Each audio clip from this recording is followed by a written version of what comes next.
Hello everyone, তোমাদের সকলকে আমাদের অনলাইন ক্লাসে স্বাগতম। দেখো, আমাদের বুয়েট বিগত সালে আসে একটা আমাদের ভেক্টরের ম্যাথ, ঠিক আছে। ম্যাথটা ইম্পর্টেন্ট বাট একটু কনসেপচুয়াল ম্যাথ, ঠিক আছে। যেটা অনেক সময় আমাদের ডিউ এক্সামে রিটেন এক্সামে আসতে পারে, বা ডিউ অনেক রিটেন এক্সাম আসতে পারে।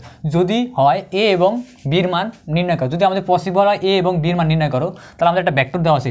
এটা কি আমাদের ইকুয়েশন দেওয়া আছে। ইকুয়েশনটা আমাদের কী বলছে, a i plus b j plus k, এই ধরো একটা vector cross 2i plus 2j plus 3k equal to i minus j. তাহলে আমাদের এখান থেকে এ অ্যান্ড বির মান কি ফাইন্ড আউট করতে হবে। তাহলে আমরা এখানে দেওয়া আছে ক্রস প্রোডাক্ট দেওয়া আছে। তাহলে আমরা কীভাবে ক্রস প্রোডাক্ট সলভ করি, এ ক্রস বি কীভাবে আমরা সলভ করি। তাহলে আমরা এখানে একটা মড ইউজ করি।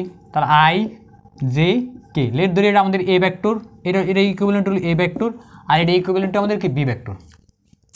তাহলে আমাদের i j k, তাহলে আমাদের এই i এর এন্ট্রিগুলো কী আছে, এ, জে এর এন্ট্রিগুলো এ ভেক্টর বি, আর হলো এখানে আছে কে সহগ বা কোফিশিয়েন্ট হলো 1, আর এটার আছে কত, i এর কোফিশিয়েন্ট হলো কত 2, জে এর কোফিশিয়েন্ট হলো 2, আর কে এর কোফিশিয়েন্ট হলো 3। এবার আমাদের কি ক্রস মাল্টিপ্লিকেশন আমাদের যেই নির্ণয়টা কি সমাধান করতে হবে। তাহলে আমরা নির্ণয় কীভাবে সমাধান করি সেটা আমরা ম্যাট্রিক্স ক্লাসই জানি। তাহলে আমরা i রেখে দিলাম, আয়ের কোরসপন্ডিং রো এবং কলাম বাদ দিয়ে যে এলিমেন্টগুলো থাকবে। তাহলে আমাদের এখানে আছে এলিমেন্ট এই দুইটা, এই 2/2 ম্যাট্রিক্সটা। তাহলে বি ইন্টু 3, তাহলে কত 3b মাইনাস 1 ইন্টু 2, তাই 2 minus J plus minus plus, তাহলে মাইনাস জে। তাহলে আমাদের এইটার কোরসপন্ডিং রো অ্যান্ড কলাম বাদ, তাহলে আমাদের এ ইন্টু 3, তাহলে এ ইন্টু 3, তাহলে 3a মাইনাস 1 ইন্টু 2, তাই 2 প্লাস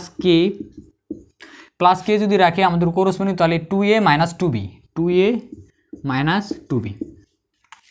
তাহলে দেখো আমাদের এখান থেকে আর কোনো সিম্পলিফাই করা যায় না, ঠিক আছে, কারণ এগুলো আমাদের বির মানটা আমরা জানি না, এর মানটা আমরা জানি না। তাহলে আমরা যদি আমাদের এই গিভেন ফাংশনের সাথে যদি কম্পেয়ার করি, তাহলে আমাদের এখানে আয়ের কোফিশিয়েন্ট আছে কত, আমাদের এখানে আয়ের কোফিশিয়েন্ট আছে কত -3b মাইনাস 2, আর এখানে আয়ের কোফিশিয়েন্ট আছে কত 1, ঠিক আছে। তাহলে আমরা এখান থেকে কম্পেয়ার করে লিখতে পারি, কম্পেয়ার করে ইউজিং কম্পেয়ারিং করে আমরা কীভাবে লিখতে পারি, 3b মাইনাস 2 ইকুয়াল টু 1।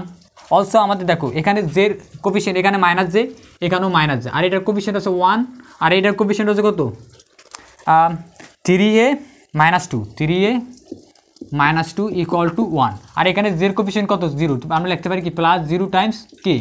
তাহলে এখানে কে এর কোফিশিয়েন্ট আছে কত, তাহলে আমাদের 2a minus 2b equal to কত 0।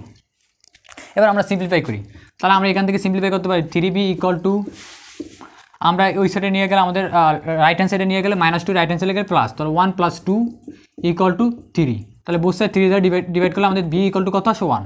তাহলে বির ভ্যালু আমরা অলরেডি ফাইন্ড আউট করে নিছি।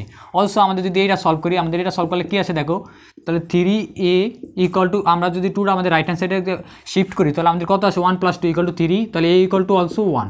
আমরা আমাদের এই ভ্যালুগুলো এ অ্যান্ড বির মান সঠিক কিনা তা আমরা কীভাবে নির্ণয় করতে পারি। আমাদের এ এবং বির ভ্যালু আমরা কত থার্ড ইকুয়েশনে ইনপুট করে দিই, তাহলে থার্ড ইকুয়েশনে ইনপুট করলে দেখি আমাদের 0 আসে কিনা।